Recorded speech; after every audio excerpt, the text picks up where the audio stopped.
જય માતાજી મિત્રો, જય સુરાપુરા દાદા। સ્વાગત છે અમારા એક નવા વિડીયોમાં।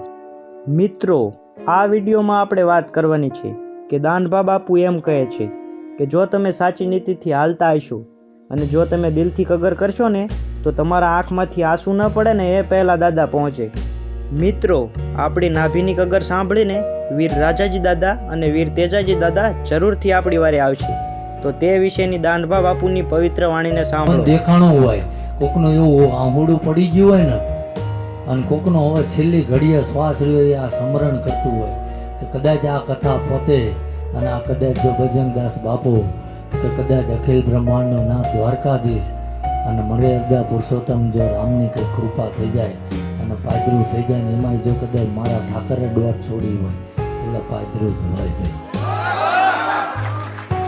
મિત્રો, દાનભા બાપુ એમ કહે છે કે હું જે પણ જગ્યાએ બેઠક કરવા જાઉં છું ત્યાં પોતાના ખર્ચે પોતાના પૈસાનું પેટ્રોલ બાળીને જાઉં છું, કોઈની પાસેથી એક પણ રૂપિયો લીધા વગર। તો તે વિશે દાદાએ શું કહ્યું સાંભળો દાદાના શબ્દોમાં। 500 પરિવારનું ગુજરાન ચલાવવા આખો દિવસ મજૂરીએ જઉં છું અને જગતના કલ્યાણ હાટું 1000નું બળી જાય તોય ધોડું છું કે મેં મારા જીવનમાં હિસાબ નથી કર્યો કે કાલ આજ તો ઠાકરની દયા છે આ બધી રઘુ ધોળે છે અને હારા કામ કરીશ ને હજારોની દુઆ લાગશે ને તો કોઈ આમ તો મેં તો ટીકડી ખાધી નહીં, મારો ઠાકર ખાવાય નહીં, તો આ રઘુ ચાલુ જ રહેવાની। પણ હિસાબ કોણ કરે? ભણેલો માણા કરે, અભણ ન તો હું કાળા અક્ષર કોડે કાપ્યા બરોબર હોય। પણ આ શરીર રહ્યું એ આ કામ આપે છે ને આમાં શક્તિ છે ત્યારે હું હિસાબ લગાવું કે ભાઈ લાખણ ખાવું મારો શું ફાયદો, મન શું હાલશું? પણ આનું આ દેવ રૂઠ્યો હોય અને જો મને લખવા જેવાય ને કદાચ 10 વર્ષ પથારીમાં પડી રહ્યો પછી શું હિસાબ માંગવાનો કે કલાકે હું હોવા કમાતો પછી શું માંડું? તો જ્યાં લગીને આ રઘુ ધોળે છે ભગવાનને એમ કહું થાય એટલા સારા કામ કરાય લે, કોકનો ઉદ્ધાર થાય, કોકને સારો માર્ગ મળે। બાકી સાધુ સંતો સંન્યાસી તો મારો પરિવાર એક બાજુ મૂકીને આ બધી દોડા કરું છું, સમજાય?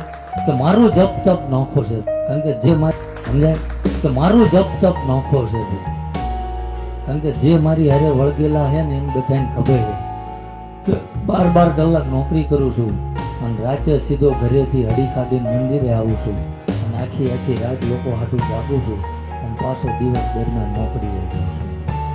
એટલે નાટક હોય ને તો 5-25 દાડા થાય, બાકી હારા ધાબળા ઉઠીને હોઈ જવું પડે। ઉસીનું લુગડું કેટલાક દી હાલે એમ એવું છે કે સત કંઈક કામ કરી રહ્યું છે તો જ આ રહ્યું એ શરીર ધોળતું હોય, બાકી ધોળાય નહીં।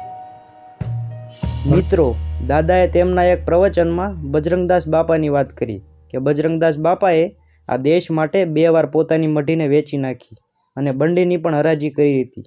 તો તે વિશે દાદાએ શું કહ્યું સાંભળો દાદાના શબ્દોમાં। તો જગત એવું કે હું નથી કહેતો કે આના આ જ બજરંગદાસ બાપા જ્યારે આ ભારત દેશને જરૂર પડી ને હું બધું ભેગું કરી દે એમ તો પાછું મારા શું મિત્રો જાજા ગઢવીને એવા એટલે મને બધું ફાવે ત્યાંથી ત્યાં ભેગું કરવું એમ। એટલે બજરંગદાસ બાપા જ્યારે જરૂર પડી આ દેશને ત્યારે બજરંગદાસ બાપાએ પોતે 2 વાર મઢી વેચી હતી નથી વેચી હતી ને આ તમારી નજર, કારણ કે અમુક હોય ને પેલું કહે છે ને કે ઘોડું હોય એ ઈશારે સમજે ગધેડા ડફણાની જરૂર પડે, આ ડફણા એના મારું છું ભાઈ જે આમાં હશે તો 5 તો હશે ને એ બિરાદરીના। એટલે બજરંગદાસ બાપાએ તે વખતે જરૂર પડી આ દેશને તો આ દેશનો સંત કેવો મહાન હશે કે એને 2 વાર આ દેશને એને પોતાની મઢી વેચી મારી, પોતાની બંડીની હરાજી કરી હતી નથી કરી? આમાં કોઈ મારું બનાવેલું નથી હો ભાઈ એમ।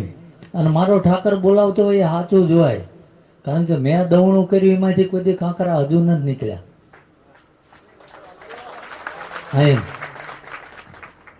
અને જેથી જ્યારે જગતને સત બતાવવાની જરૂર પડી તો એને એ જ બજરંગદાસ બાપો બંડીમાંથી બંડલા કાઢતો હતો નતા કાઢતા એ કે જ્યાં લગીન આંબાનું ઝાડ રહ્યું ને એ પરિપક્વ ના થાય ને જ્યાં લગીને એનો ટાઈમ ના પાકે ત્યાં લગીને તો ક્યાંય કેરીઓ નથી આવતી. એમ જ્યારે સંત બન્યા હોય ને તો પરમાત્મા એની પરીક્ષા લેશે કે જ્યારે તેદી એનો પૈસો હૈયે ના વાગ્યો ને ત્યારે પરમાત્માએ એને ઓથોરિટી આપી કે આ પોતાના કાજ માટે બંડલા નહીં ઊભા કરે, આ લોકોના હિત માટે કરશે, ત્યારે એ બંડીમાંથી પરચા પૂરા. સમજાય? જો મિત્રો તમને અમારો આ વિડીયો પસંદ આવ્યો હોય તો વિડીયોને લાઈક કરો અને દાદાના આવા જ વિડીયો જોવા માટે જો તમે અમારી ચેનલમાં નવા હોય અને ચેનલને સબસ્ક્રાઈબ ન કરી હોય તો સબસ્ક્રાઈબ કરો અમારી ચેનલને.